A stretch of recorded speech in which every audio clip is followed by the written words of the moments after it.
They rarely reach out first. They struggle to say, "I love you too." Their replies come late, sometimes not at all. They can disappear for several days and then return as if nothing ever happened. So you start wondering if maybe this person is simply emotionally cold. But the reality is more complicated. You may have fallen for someone who made you believe that if you stayed patient enough, calm enough, understanding enough, and asked for almost nothing, eventually they would feel safe enough to stay. But here's the difficult truth. Sometimes they didn't actually leave because emotionally they were never completely present in the first place.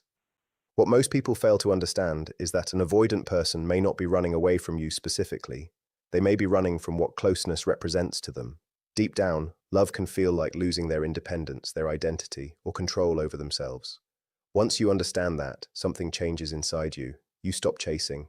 You stop making yourself smaller. You stop trying to prove that you're worthy of being loved. And suddenly you understand that connecting with an avoidant isn't about manipulation, mind games, or pretending to be someone you're not. It's about understanding the psychology behind their behavior deeply enough to realize why closeness activates their defenses. Instead of becoming another source of pressure, you can become someone who feels emotionally safe. Stay with me, because understanding this can completely change the way you look at your relationships. Think about it. Have you ever been with someone who made you feel like you were constantly asking for too much? Too emotional, too needy, too available, too invested? The more you tried to get closer, the further they seemed to move away, almost like you were following someone down a hallway that kept getting longer. One moment, everything could feel beautiful. You'd laugh together, share a meaningful conversation, hold each other, or experience a moment that felt deeply genuine. Then suddenly, the next day, they'd become distant. Not necessarily angry, not openly cruel, just emotionally unreachable, as if an invisible wall had suddenly appeared between you. And then you'd start analyzing everything. What did I do? Did I say something wrong? Did I become too attached? Should I have given them more space? You keep searching for an answer because you assume their withdrawal must somehow be connected to your behavior. But that endless cycle of closeness, distance, confusion, pursuit, and withdrawal doesn't automatically mean you're losing your mind. It can happen when someone with avoidant attachment becomes overwhelmed by emotional intimacy. To understand this, you have to look beyond their behavior and into their internal world. What are they actually experiencing when someone gets close? What do they secretly want while simultaneously being afraid of it? Because once you understand that conflict, you stop interpreting every withdrawal as a statement about your value. And if you genuinely love this person and want to maintain the relationship for healthy reasons, not because you're addicted to uncertainty or emotional chaos, you can begin responding differently. You can learn how to communicate without constantly activating the defenses they developed long before they ever met you. So who is the avoidant person beneath the behavior? First, we have to stop turning them into villains. Popular relationship content often portrays avoidants as heartless people who deliberately keep others confused, give mixed signals, and walk away without caring. But attachment avoidance isn't simply a personality defect. In many cases, it's a protective strategy that developed for a reason. Imagine growing up in an environment where emotional needs were rarely welcomed. Maybe caregivers were distant or dismissive. Maybe crying didn't bring comfort. Maybe expressing fear, loneliness, or a need for reassurance was met with criticism. Perhaps the child repeatedly heard messages like, "Stop being so sensitive, handle it yourself," or "You don't need anyone." Eventually, the child learns a powerful lesson. Depending on people hurts, so the nervous system adapts. I won't need anyone. I'll handle everything myself. I'll become independent. I'll stop asking for emotional support.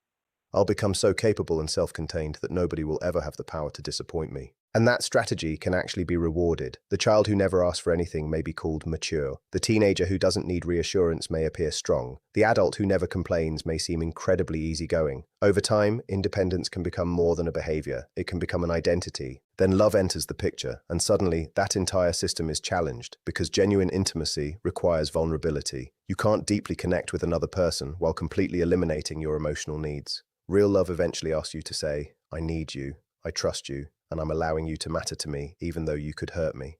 For many people, that's simply part of being in love. For an avoidant nervous system, however, that level of emotional dependence can feel extremely threatening. When attachment grows stronger, their body may interpret intimacy as danger. The closer the relationship becomes, the more their protective system may activate. So they create distance. They become quieter. They withdraw. They need space. They suddenly seem colder. They may convince themselves the relationship isn't right, or that they need their freedom. And the painful irony is that this withdrawal doesn't necessarily mean there are no feelings. Sometimes the feelings themselves are what trigger the fear. The more connected they become, the stronger the internal alarm can grow. And the louder that alarm gets, the more urgently they may feel the need to escape. Meanwhile, the person on the other side experiences something completely different. You notice them pulling away, and your own nervous system reacts. You become afraid you're being abandoned. You start questioning whether you're enough. You reach out more. You become more available. You try harder to reassure them. You explain yourself. You offer more patience. You make more compromises. But from the avoidant person's perspective, your increased pursuit can feel like even more pressure. Now, they aren't simply uncomfortable with intimacy. They may feel trapped by it. And the more intensely you pursue, the more intensely they withdraw. This is the anxious avoidant cycle. One person seeks connection to feel secure, while the other seeks distance to feel safe. Both are responding to fear, just in opposite directions. And if neither person understands what's happening beneath the surface, the relationship can become emotionally exhausting for both. But here's the part we rarely discuss. What does the avoidant actually want beneath all that distance, defensiveness, and independence? We spend so much time analyzing the withdrawal, the silence, the emotional shutdown, and the hot and cold behavior that we forget there's often another side to the story. Underneath the armor, there may be a deep desire for connection that exists alongside an equally powerful fear of it. And that contradiction is where the real story begins.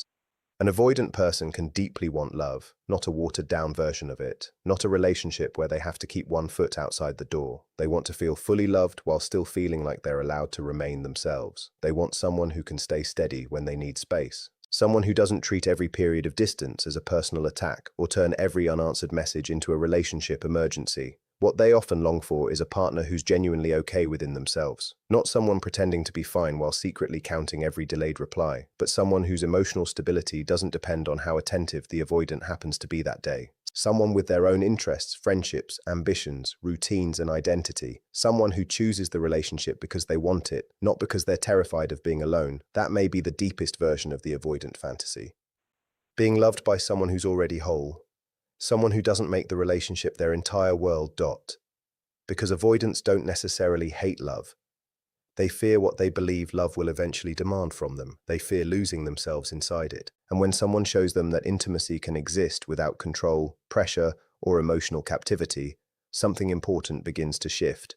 They encounter evidence that their old fear may belong to the past rather than predicting their future. But I want to be honest about something. I'm not going to tell you there's a perfect way to love an avoidant that guarantees they'll stay. That's not reality. And if you constantly reshape yourself just to keep someone from leaving, you're not building a healthy relationship. You're abandoning yourself. Many people caught in anxious avoidant relationships aren't simply innocent victims of another person's behavior. We sometimes participate in the pattern because something about their unavailability feels strangely familiar. And I say that with compassion, because this can happen to anyone. The chase itself can become addictive. Their occasional affection feels incredibly powerful because it arrives after distance. A warm message after days of silence can feel like a reward. A moment of closeness can feel like you finally earned something that was previously withheld, and that can connect to an older emotional wound. Maybe you grew up experiencing love as inconsistent. Maybe affection depended on how well you behaved. Maybe you learned that attention had to be earned, that someone could withdraw it at any moment, and that your job was to become good enough to get it back. So when an adult relationship repeats that pattern, part of your nervous system recognizes it. This feels familiar, not necessarily because it's healthy, not because you're broken, simply because humans often confuse familiarity with safety. That's why understanding avoidant attachment isn't only about studying the avoidant. It's also about studying yourself. Why are you drawn to this dynamic? What emotional need is it meeting? What story about love are you repeating? And most importantly, is this a story you actually want to keep telling? Now let's look at what an avoidant may genuinely imagine when they think about a healthy relationship. They may want something that feels easy, not shallow or emotionally empty, but free from constant pressure. They want to come home without immediately feeling responsible for managing another person's emotional state. They want to spend a day or weekend focused on their own interest without having to prove they still care. They want closeness without feeling imprisoned by it. And here's the paradox. The harder you chase them, the more you may reinforce their belief that relationships eventually become suffocating. But when you step back for genuine reasons, not to punish them, manipulate them, or make them jealous, but because you're respecting yourself and continuing to live your own life, they experience something different. They may begin wondering where your attention went, what you're doing, whether you miss them, whether you're okay without them.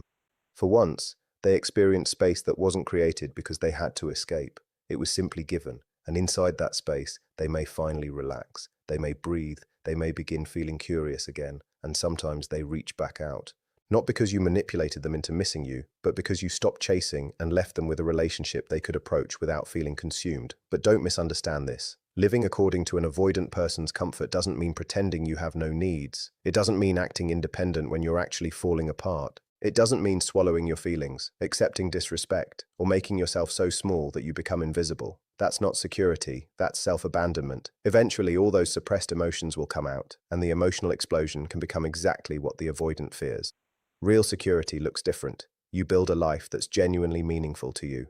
You have things that matter outside the relationship. When they go quiet, you don't immediately lose yourself in anxiety. You don't send 10 messages trying to force an explanation. You don't write an entire essay attempting to make them understand your pain. You keep living. And most importantly, your independence isn't a performance. Avoidant people can often sense when someone is pretending. If you suddenly become distant only to make them chase you, they may recognize the tactic. If you pretend not to care while secretly monitoring every move they make, that's not emotional security. The person who becomes truly compelling is someone who genuinely knows, I want you, but I can still be okay without you. That kind of person makes a relationship feel like an addition to an already meaningful life, instead of a replacement for one. And for an avoidant, that can challenge a very old belief that loving someone means eventually losing themselves. There's another idea that can help explain this pattern. Think of it as an activation window, the period between when an avoidant shuts down emotionally and when their natural curiosity or desire for connection begins returning. During deactivation, they may become distant, emotionally flat, quiet, or unavailable. And this is usually the moment their partner panics. You call, you text, you ask if everything's okay, you ask whether they still care, you try harder. But from their perspective, every additional attempt to pull them closer can reinforce the feeling that they need even more distance. When the pressure genuinely stops, however, something can shift. They eventually come out of that withdrawn state and realize you're not chasing them. You're simply living your life. That can create curiosity. They may wonder what you're doing. They may miss you. They may initiate contact. Again, this isn't a strategy for controlling someone. It's simply what can happen when you stop interfering with their need for space while also refusing to abandon your own life.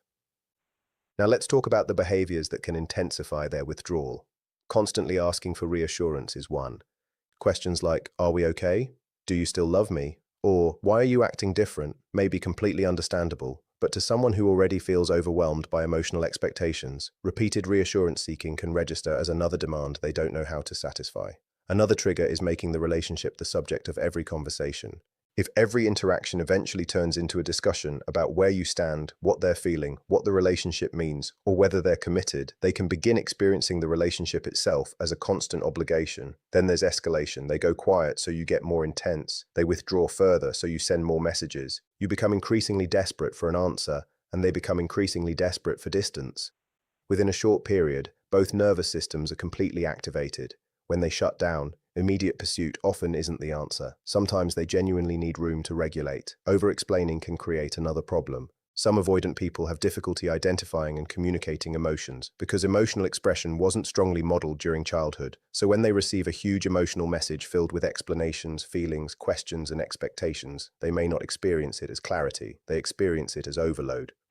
And finally, there's the way pain gets communicated. Your hurt matters. Your feelings are legitimate. But there's a difference between calmly saying, I felt disconnected from you lately and I miss feeling close to you, and turning the conversation into an extended emotional case against them. Healthy communication doesn't require you to silence your pain. It requires you to express it without turning your vulnerability into pressure. That distinction can completely change the emotional atmosphere between two people. The first way of communicating gives them something they can actually process. The second can overwhelm their entire system. That doesn't mean your feelings are unimportant. They matter completely. But the way you communicate them, the timing, the intensity, and how much you deliver at once can determine whether they hear you or retreat even further.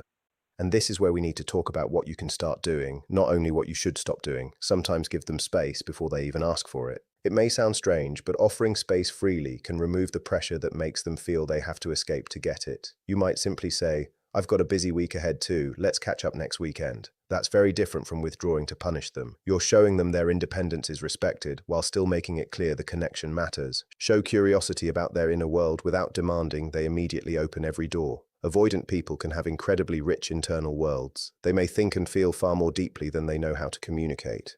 Ask a thoughtful question, then allow silence. Don't immediately follow it with another question. Don't demand an explanation.